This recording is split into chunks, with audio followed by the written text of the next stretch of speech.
प्रणाम कि इस कार्यक्रम में बहुत सराहनीय पूर्वक आप लोगों ने जो मैच का आनंद उठाए, बहुत बहुत आप लोग को बधाई।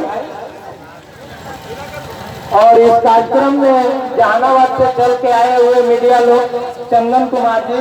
हंसपुरा से चल के आए हुए वीरेंद्र खत्री जी, मीडिया प्रभारी शंभू सिंह सत्यार्थी जी, बावर पत्रकार दैनिक जागरण के हंसपुरा से, दाऊद नगर से आए हुए ओम प्रकाश जी और ओम जी, मिश्रा जी, सतदेव बाबू,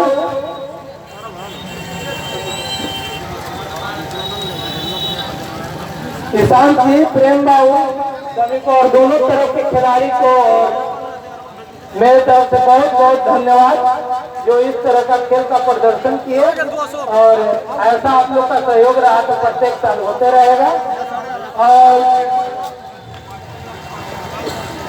जो जहानाबाद से चल के आए हुए परवेज बाबू, 3 कोच के साथ 3 रेफरी महोदय के साथ परवेज बाबू का बहुत बहुत बड़ा सहयोग रहा। इस कार्यक्रम में